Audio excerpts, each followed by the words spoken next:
Kembali di Apa Kabar Indonesia Pagi, kita lanjutkan dialog. Dialog Tapi, apa? Dialog apa? Dialog totot wuk-wuk. Oke. Nah ini penasaran sebenarnya awalnya istilah totot wuk itu dari mana sih? Dari mana sih Bang Rijal? Kok bisa jadi totot wuk-wuk? Kalau yang rame belakangan ini sih sepertinya dari video yang diunggah netizen yang kena macet di Cirebon tuh. Oke. Kalau nggak salah dia ngomong totot wuk-wuk gitu. Iya. Ini mau ngapain sih kita juga macet nggak bisa kemana-mana gitu. Ngomel-ngomelnya gitu ya. Ngomel-ngomelnya gitu. Nah, dengan gaya bahasanya gitu ya, orang Cirebon itu kan agak ngapak gitu. Iya. Itu menarik, jadi menariknya. Kemudian itu yang jadi banyak yang diamplifikasi di media sosial. Itu juga ya kok yang membuat percakapan tentang totot wuk-wuk ini jadi rame juga beberapa hari ini. Kayak gitu. Tapi kita balik lagi ke datanya ya. Kalau ngelihat gerakan ini, seberapa besar sih yang mendukung gerakan ini? Kalau kita lihat sentimennya ternyata lebih dari 80% itu mendukung. Hanya 2% saja yang mengatakan meskipun tidak mendukung, tapi mereka menyampaikan argumentasi yang cukup kuat. Misalkan tidak mendukung itu karena ada beberapa loh, memang tidak semua harus nggak dikasih jalan. Ada yang dikecualikan itu tadi ya. Lalu yang kedua juga mereka bicara tentang aturan-aturannya, undang-undangnya seperti apa, peraturan Kapolri terhadap hal ini seperti apa. Ada juga yang menyampaikan hal itu. Jadi lebih ke diskusi tentang hukum kayak gitu. Selain itu semuanya kayaknya udah memang sudah akumulasi dari bertahun-tahun ya. Jadi udah kesel aja bawaannya kalau totot wuk kayaknya pengen nggak kasih jalan gitu. Itu dia. Tapi kalau nggak ngasih jalan kita takut juga kena tilang kan.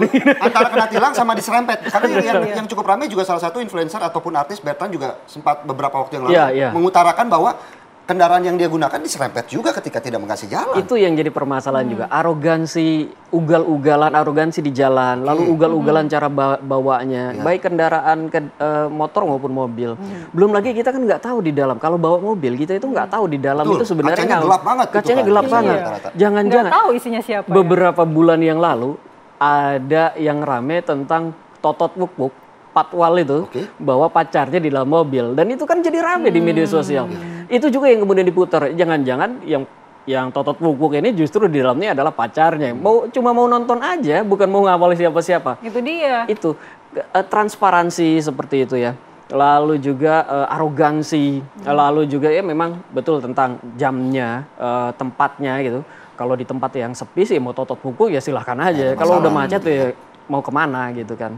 Kayak gitu. Iya, mungkin saya mau nanya ke Mas Hidayat. Ada 2% yang juga yang memberikan alasan bahwa tidak semuanya harus dihalangi. Karena ini terkait dengan regulasi. Tapi regulasinya seperti apa sih yang harus diberi jalan itu yang seperti apa, Mas? Ya sebenarnya kalau kita mengacu pada aturan ya, yang diberi jalan itu adalah pertama ambulan, damkar, dan memang pejabat yang sedang melakukan tugas publik. Dan saya kira ini ranah publik ya, karena jalan-jalan publik kita memberikan jalan. Nah, itu sebetulnya wisdom masyarakat juga sudah memberikan. Hanya saja masalahnya tempatnya salah, waktunya salah ini. Dan yang kedua adalah sikap transparansinya tadi. Jadi kalau seandainya seorang pejabat mengaku membawa tugas publik, tugas negara, siapa yang bisa mengukur ini secara transparan? Bisa saja kan? Dia urusan pribadi, nyonyanya mau ke salon, ya kan, takut macet, atau anaknya mau ke sekolah, janjian sama temennya. Nah itu semua sulit diukur. Dan saya kira inilah yang kemudian, apalagi ya, mohon maaf nih Mbak Mala dan Mas Philip, pejabat publiknya sekarang banyak, terutama di Jakarta ini. Wakil menteri bertambah, wakil menteri pakai nggak? Pakai. Siapa yang dipilih yang merasa punya SK presiden, itu memang diberikan hak untuk seolah-olah dia masang perlengkap yang namanya tutut dan wuk itu. Tapi standar tugas negara yang boleh itu yang seperti apa? Ya sekali lagi ini memang jadi kendor ya urusan tugas negara ini. Kan bisa saja misalkan saya harus buru-buru karena dipanggil Pak Presiden ya ke istana. Itu kan tugas negara. Dan Pak Presiden kan manggilnya kan juga tidak ada ketentuan jamnya gitu ya, tergantung Pak Presiden gitu. Itu kan hak prerogatif Presiden.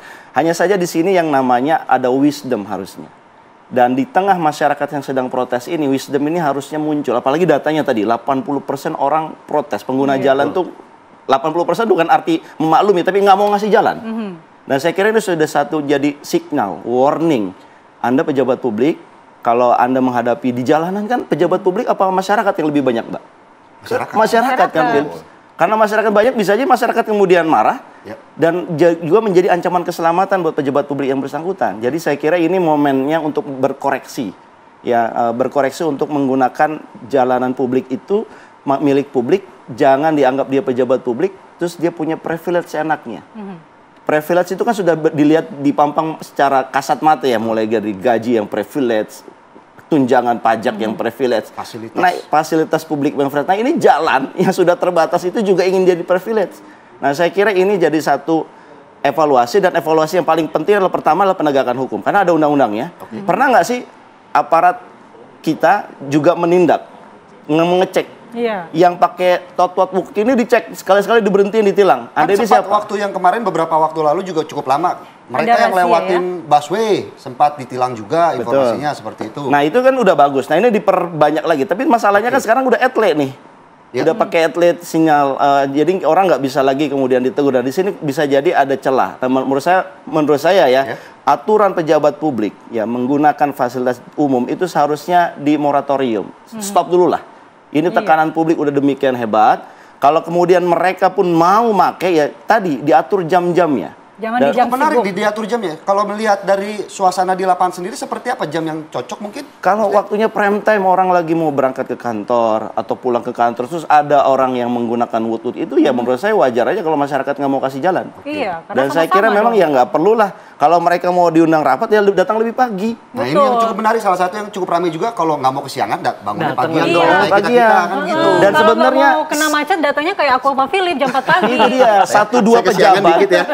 1-2 pejabat publik kita sebenarnya udah banyak mencontohkan. Ya katakan yang saya tahu ya, mantan Ibu Menteri Keuangan Bu Sri Mulyani itu nggak menggunakan totot buku gitu, walaupun dia dalam kondisi dinas.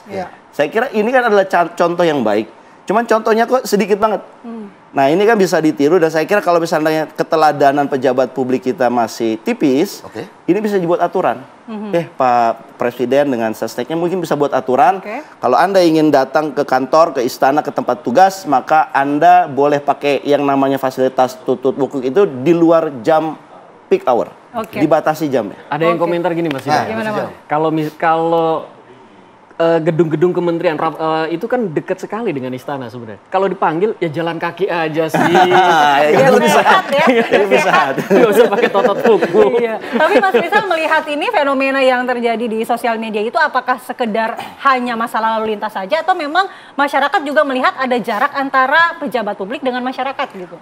Iya, bukan masalah jalan saja akhirnya. Ini menjadi masalah diskusinya itu kemudian menjadi tentang apakah kita ini sudah merdeka betul. Apakah ini kok kayak kolonial, kayak apa ya? Zaman kolonial aja masih ada yang minta diberikan kekhususan di jalan, diutamakan di jalan. Lalu loh, kita sama-sama bayar pajak loh. Lalu oh iya, sama-sama bayar pajak. Betul. Mereka bahkan gajinya pun apa yang mereka makan itu dari kita gitu. Terus tiba-tiba mereka minta didahulukan. Ini nggak etis ini. Jadi permasalahan tentang itu. Lalu misalkan lagi tentang penolakan terhadap institusi. Jadi berubah menjadi penolakan terhadap institusi. Kebanyakan tutut pupuk ini memang adalah didorong kalau kita lihat seragam itu coklat.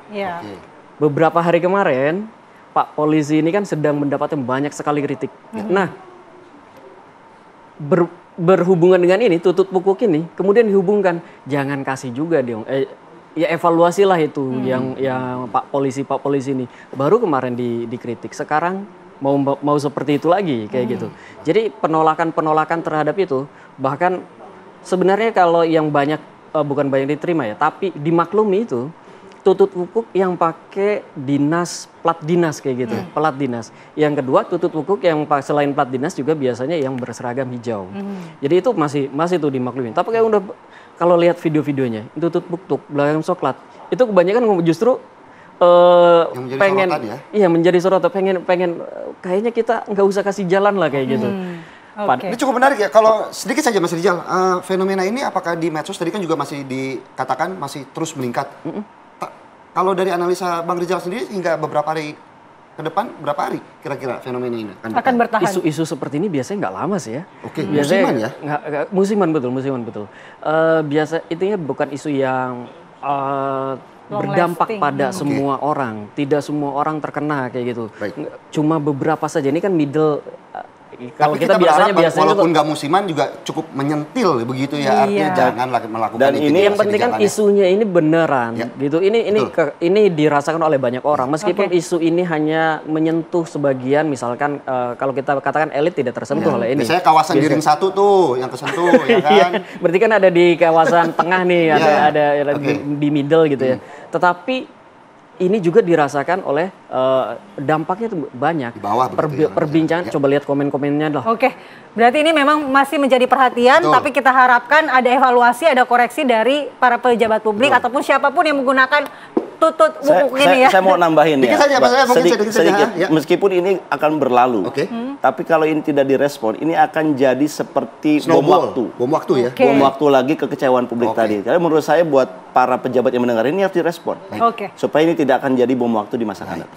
Terima kasih Mas Rijal untuk waktunya pada pagi hari ini. Jadi jelas, clear. Ambulan, damkar, sama biasanya mobil bawa ibu-ibu mau melahirkan dalam itu. Didahulukan. Oke, terima kasih para narasumber. Dan pemirsa, apa kabar Indonesia Pagi akan kembali saat lagi dengan informasi menarik lainnya untuk Anda.